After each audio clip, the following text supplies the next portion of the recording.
Have you ever felt trapped with no escape? Not one problem, not two, but danger closing in from every direction.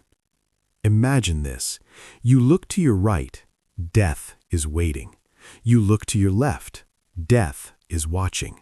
You turn behind you, destruction is coming. And in front of you, the only thing you ever wanted. What would you choose? To panic? To run? Or to stay focused, even if it costs you everything? This is not just a story about a deer.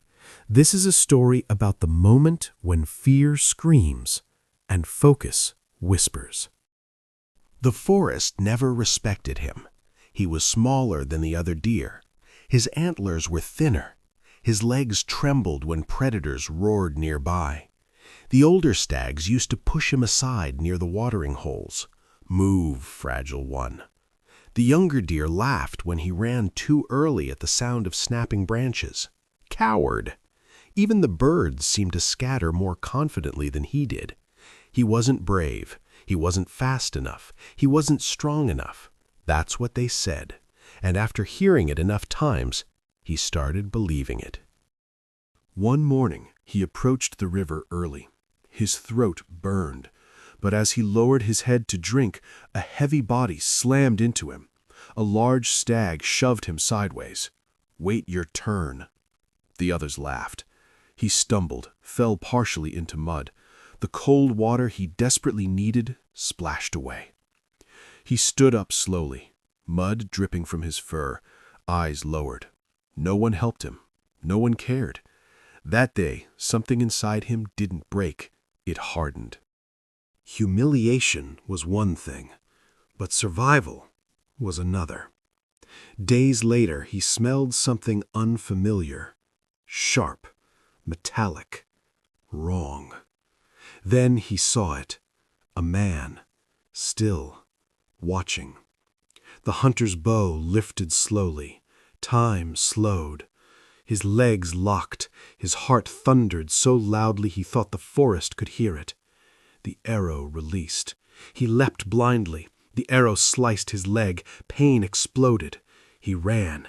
He didn't look back. He ran until his lungs burned. And that night, alone, he whispered something to himself for the first time. "I am not weak."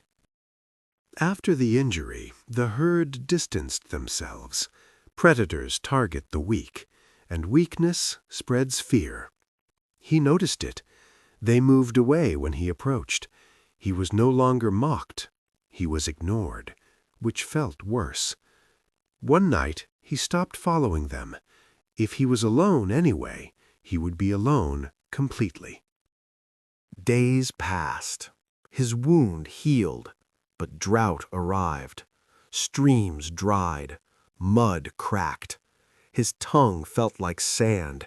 Each breath scratched his throat. He searched for hours. Nothing. Sun high above. Heat pressing down. He staggered forward, then collapsed beneath a tree. Was this how weakness ends? Not hunted, not attacked, just exhausted. Then he heard it, faint, flowing. Water. His ears twitched. He lifted his head slowly. The sound came again, stronger. He rose, stumbled toward it, each step heavier than the last. Branches scratched his sides. But then he saw it. A wide river, clear, alive. Salvation. He stepped toward the river, lowered his head. Then, a shift in air. Right side. The hunter, bow drawn, waiting. Left side. A lion, muscles tense, hidden in tall grass. Behind him, smoke, fire spreading fast, dry forest igniting. The heat intensified. There was no path, no safe direction, no escape. For a moment, he froze. His old voice returned. "You are weak. You always lose. You can't survive this." His legs trembled. His heart pounded violently. This was the end. He stopped running in his mind. He stopped calculating escape routes. He stopped fearing death. A strange calm entered him. If this is the end, I will not die thirsty. He lowered his head and began to drink, slowly, intentionally. The lion shifted. The hunter adjusted aim. The fire roared closer. But he drank, focused only on the water. Nothing else existed. Not fear, not judgment, not past humiliation. Just the river. Thunder cracked. Dark clouds gathered violently. Rain poured suddenly, heavy, relentless. The fire hissed and died. Smoke faded. The hunter's bowstring slipped. His arrow flew, but struck the lion instead. The lion roared in fury, charged toward the hunter.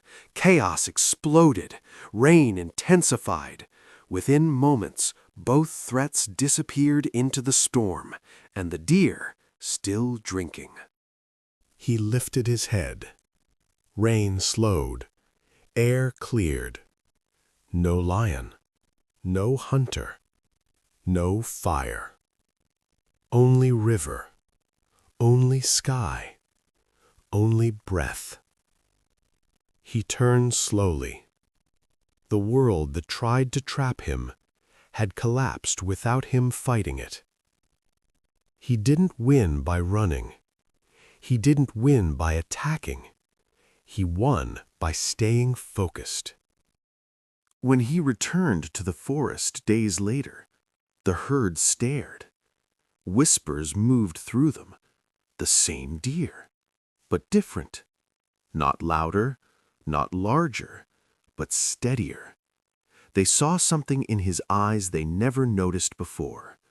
Not fear, not weakness, focus. And for the first time, they moved aside without pushing. Years later, drought came again. This time, the herd followed him. He led them. Not because he was strongest, but because he knew something they didn't. When danger surrounds you from all sides, do not panic. Do not run blindly. Lower your head, focus on your purpose, and let the storm fight your battles.